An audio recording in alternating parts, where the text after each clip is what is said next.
കേരള സംസ്ഥാന യുവജനക്ഷേമ ബോർഡിന്റെയും കാഞ്ചിയാർ ഗ്രാമപഞ്ചായത്തിന്റെയും സംയുക്താഭിമുഖ്യത്തിൽ നടക്കുന്ന കേരളോത്സവത്തിന് തുടക്കമായി.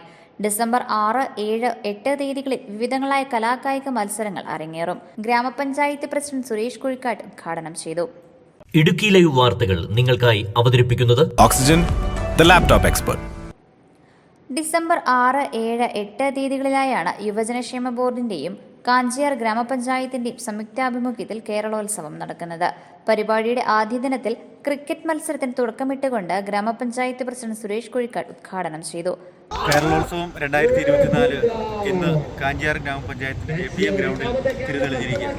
വരുന്ന 3 ദിവസങ്ങളിലായി പെരിയൻകവല സയൻസ് സ്കൂളിലും അതുപോലെ തന്നെ കക്കാട്ടുകട ESS ഗ്രൗണ്ടിലും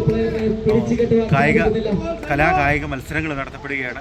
ഈ വർഷം മറ്റ് ഇതിൽ നിന്നും വ്യത്യസ്തമായി തന്നെ ഈ പ്രാവശ്യം നീന്തൽ മത്സരവും നമ്മുടെ കാഞ്ചിയാർ ഗ്രാമപഞ്ചായത്തിൻ്റെ കേരളോത്സവത്തിൽ ഉൾപ്പെടുത്തിയിട്ടുണ്ട്. അതിന് സയൻസ് സ്കൂളിലെ പൂള് നമുക്ക് അനുവദിച്ച് നൽകിയിട്ടുണ്ട്.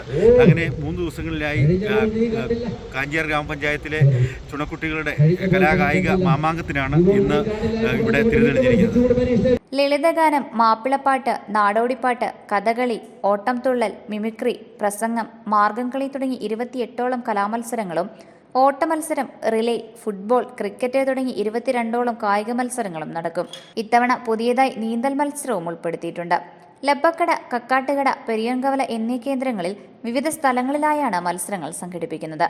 ഡിസംബർ 8 തീയതി വൈകുന്നേരം 5 മണിക്ക് JPM arts and science college ഓഡിറ്റോറിയത്തിൽ വെച്ച് നടക്കുന്ന സമാപന യോഗത്തിൽ വിജയികൾക്ക് ട്രോഫികളും സർട്ടിഫിക്കറ്റുകളും വിതരണം ചെയ്യും.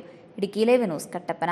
ഇടുക്കി ലൈവ് വാർത്തകൾ നിങ്ങൾക്കായി അവതരിപ്പിച്ചത് Looking for the latest laptops? Looking for the best offers? Let's go to our expert. Oxygen, the laptop expert.